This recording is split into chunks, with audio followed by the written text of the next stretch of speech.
Well, I do have something I would like to talk to you guys about. Something that interesting that happened to me recently. If you guys don't mind the time. Yeah, go ahead, man. Yeah. Okay, so this happened was I started listening to your podcast cruise. There's an app out there called Comcast, and so I don't know if you upload yourself or if it's just through everything else, but your podcast show up on there, so I've been listening to that. I listened to the podcast you did with Mars for the first time because I hadn't listened to that one yet. Where you talk about the occult, witchcraft, all that. Yeah. And I just remember I really got into it when he started talking about his different experiences with the demons. And so I just remember, hold up, sorry, I'm having to stretch. I've been stuck on the couch for a while. And so I just remember I was, right as I took the headphones out of my ears as the podcast ended, I started getting this weird I started getting this, like, conscious sense. Like, there was something around me, but I couldn't see it. Like, I felt it was there, but I couldn't see it. And pretty much what I came to the conclusion is by listening to that podcast, because I never really played with the idea of demons much. Like, I know, like, we have our fight with our inner demons, but that's kind of a cliche. But usually, like, that's Christian cliche for the most part. But I think after that, it opened up my mind, and I was able to, if I'm not mistaken, I actually was able to sense the demons that were around me. It's like, because it's like, I could feel, like, it was strong after that. Like, they were surrounding me, it felt like. Yeah.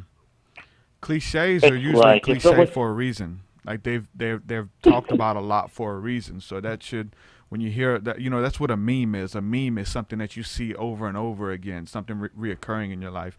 Cliches are usually cliches because they have some truth to them. Yeah, it felt like I had two conscious eyes in the back of my head just kind of watching. So I couldn't see them, but it's like my conscious is like I could. Yeah. At the same time, which was weird, and it's like, anytime that you're listening to spiritual material, anytime you're even watching spiritual stuff on television, spiritual movies that have a talk about the occult and presence and stuff, it kind of makes that stuff more real in your life and show you areas, almost like if there's something in your life that's hiding, right? It's not like you listened to it and they came to you. It's almost like you have these areas in your life that these spirits or entities or belief systems are hidden away. And when you listen to the material or you read the Bible or spiritual content, it kind of shines light to where they're hiding. And then so they have to kind of run around and move. And so it kind of brings them forth. And you kind of say, oh, wow, there's something there. Like I'm dealing with something similar that Alonzo's dealing with or Derek. And so a lot of times listening to that stuff makes it come forth, man. And so a lot of times it's just God showing you different places that you need to deal with in your own spiritual walk to kind of get to that next level and deal with those spirits, demons, or strongholds that are holding you back in these certain areas and won't let you move forward. It's like Alonzo just said a while ago. He said that most people end up being fathers or being parents just like their parents were. Even that is a generational curse spoken of in the Bible, of these spirits, familiar spirits that are familiar with your family, familiar with your genealogy, and have been with your parents, and now they're with you. And so you have to deal with those things. Like you have to break that curse through the power of Christ. Because if not, if your dad was a drunk, most likely you may be a drunk. You know what I'm saying? And it just happens by default. It does, people don't even spiritualize it. You're just like father, like son. And so we have to deal with those things, man. And that's where the power of Christ comes in, this relationship where he can shine light on them and we see them scattering and we can deal with them, man, one at a time. And so that's a blessing that you've been able to feel that. And going through that process, Hunter, is kind of scary because you didn't know that they were there. You didn't know there was these things around you. I have family members who don't like to deal with that stuff and would rather keep their demons. And they've told me this. They would rather keep their demons because talking about them or trying to get healing from them would just scare them. Like they would rather not talk about it and have a supernatural encounter of a demon approaching them in the middle of the night or something. They're afraid of that. That's funny that you mentioned that, because my mom was a santera, and my grandmother was a santera. So my grandmother used to talk about seeing dead people like it was like me seeing you right now. Yeah, it's like regular stuff to her. And I was one of the cats. I don't believe in that nonsense. I think it's demonic, because I've seen it myself, how it works. So I would tell my mother, man, I would take that saint and shatter it right here. Yeah, because they were praying to saints and stuff. You told me about that.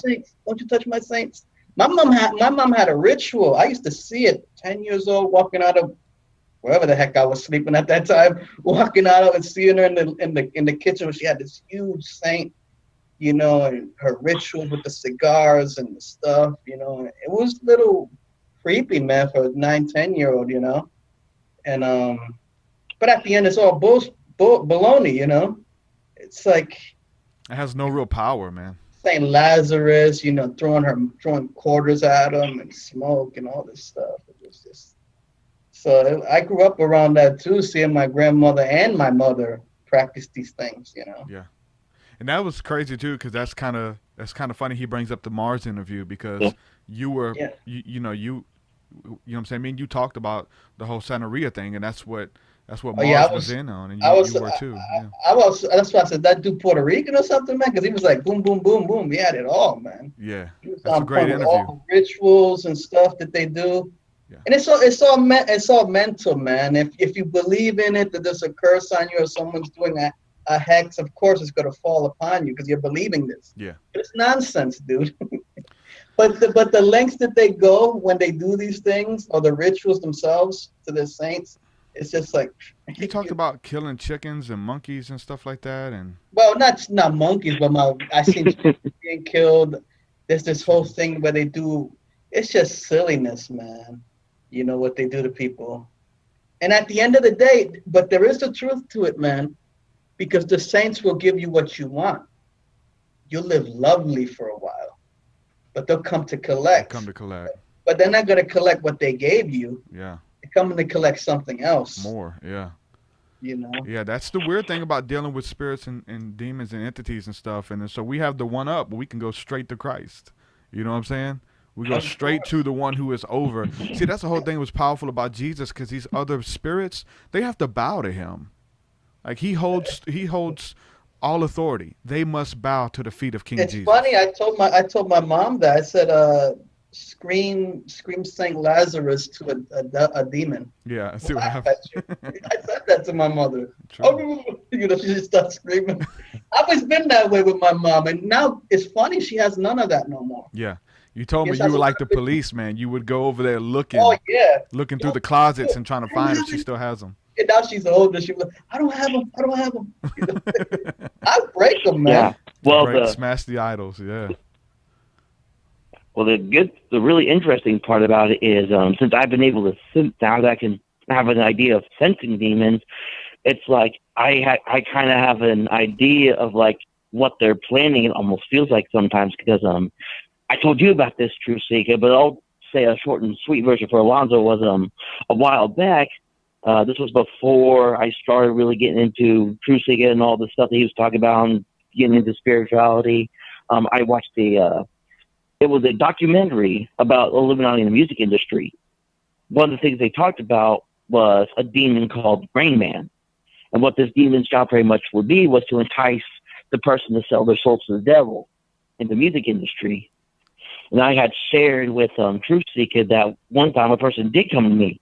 The Rain Man did come to me in the form of a human. And I didn't realize at the time till later, but that demon in the end pretty much failed at trying to entice me. And so what I realized after, especially what happened that night when I fairly figured I could sense them now around me, that pretty much Lucifer or Satan or whatever pretty much said, okay, sending them in human forms are going to work, so we're going to mess with his mind.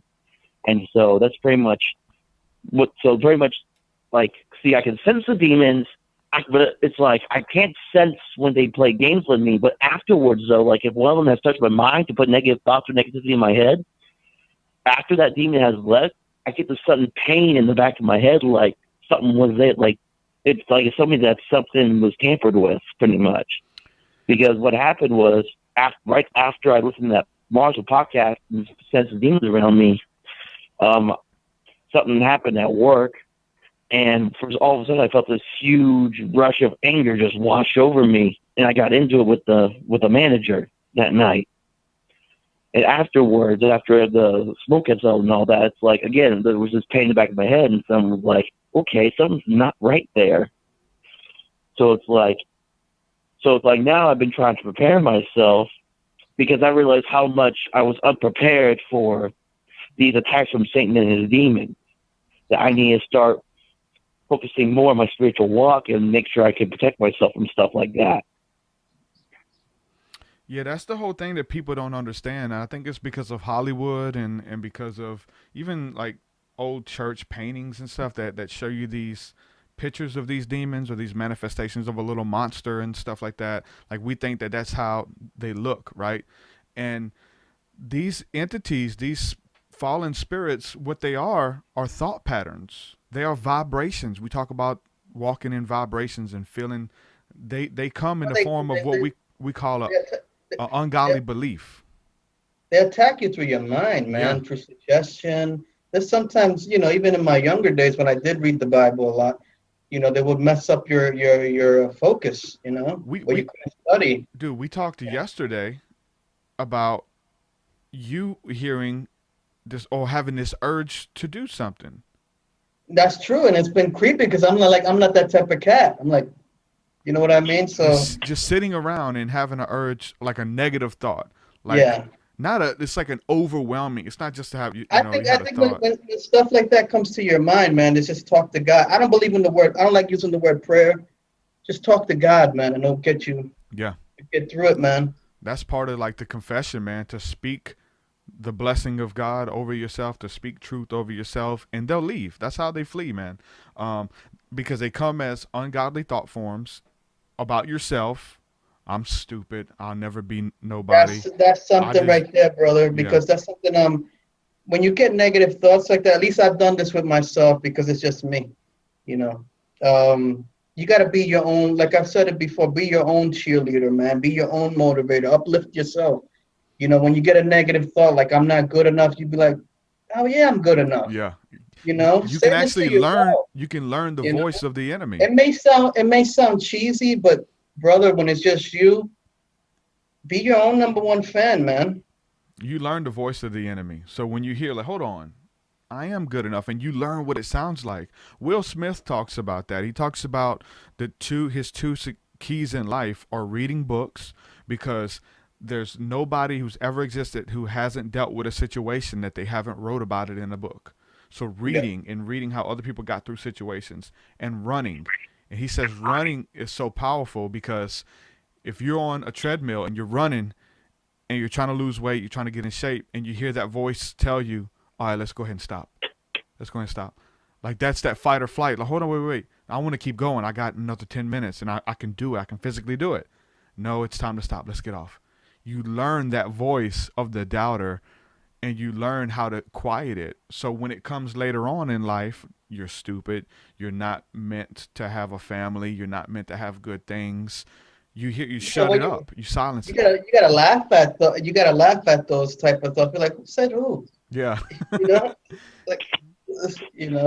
That's the power of speaking positive affirmations over your life and knowing who you are. I've got in my bathroom, my personal mirror. I stood in the mirror and I took a marker and I seen my silhouette, and I wrote all the way around me where I wouldn't be in the mirror.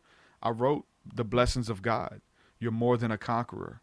You are the righteousness of God created in Christ Jesus to do good works. You are head and not the tail. You are loved. You are this, you are that. And I look at it and I speak those affirmations and see them and speak it over myself, man. Yeah, that's true, man. Yeah, one of the things that I told TruthSeekah, I don't know if you ever heard me talk about it, but for the longest time, I was struggling with suicidal thoughts. Yeah, and pretty much it came to a time.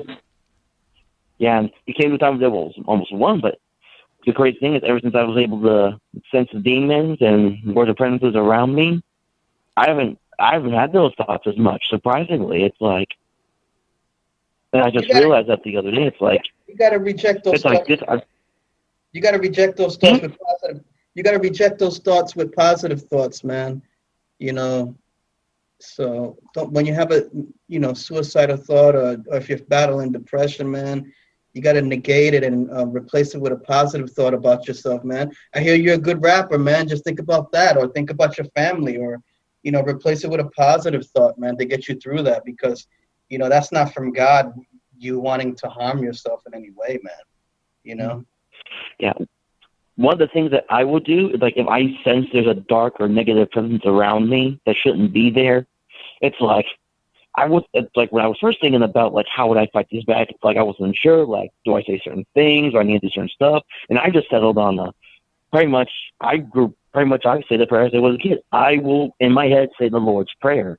And that, to me, that when I say the Lord's Prayer, that's calling God to watch over me and protect me from evil. And after that prayer is done, that negative or dark influence or power is gone. Yep.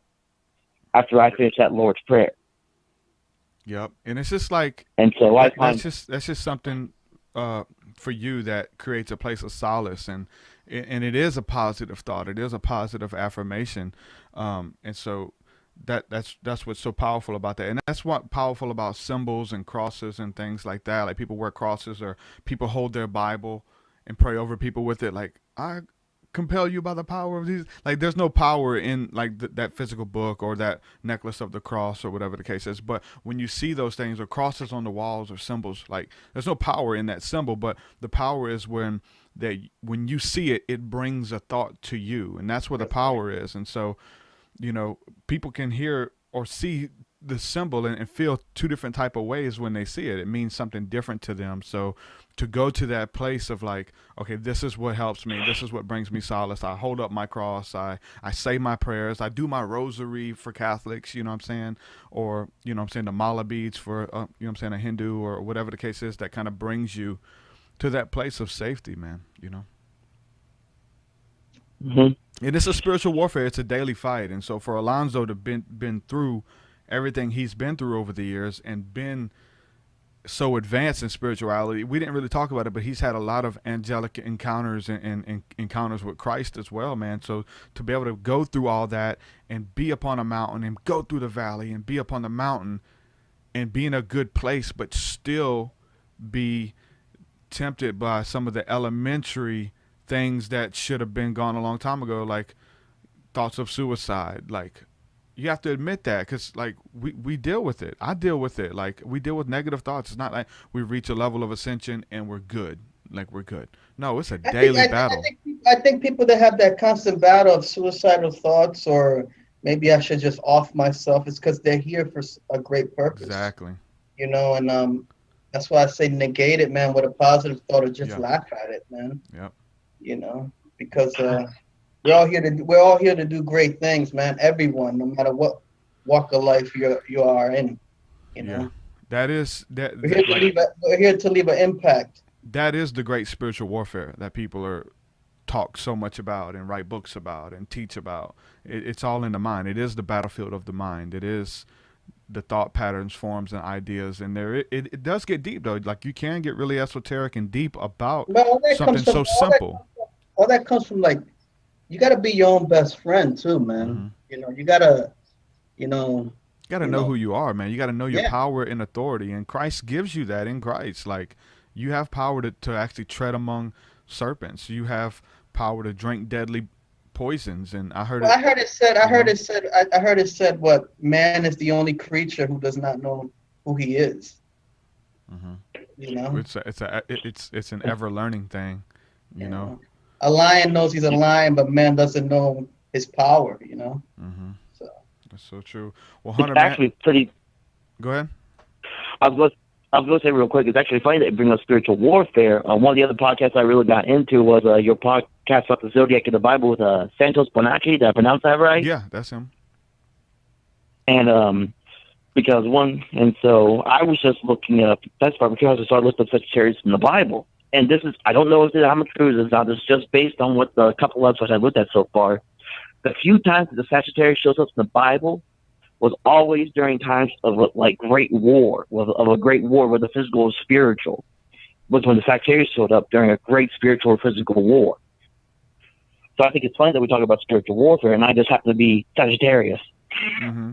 Yeah, those are different signs that we're born under, and most Christians, they kind of, you know what I'm saying, write that stuff off, but it is powerful, man, because like, you know what I'm saying, the word prophet in the Bible translates to seer. The word seer translates to stargazer. Like the early prophets, and they didn't have technology.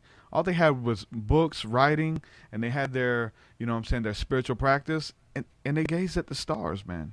They read the stars, and even the scriptures talk about that the stars are given to us for signs and seasons and different wonders and stuff. All that stuff's mentioned of in the Bible. We talk about the zodiac. They're The zodiac they're there for a purpose. Yeah. They're not to, you know what I'm saying, to be worshipped and all that kind of stuff, but they're definitely there essentially as a calendar. If you're a Sagittarius, this is what's going to happen in your life. These energies are going to be around you. You're going to be more irritable. And people who study this stuff, man, they have, like, things work for them. Like, they know when they're going to have a bad day. Not a bad day, but when they're more susceptible to be around people or to be around large crowds, or to focus on their business more, because, you know, these things are lining up for them, and that's totally scriptural. You know what I'm saying? And if you want to look it up, just for those who are listening who have never heard this, but the zodiac is in the Bible under the name Mazzaroth.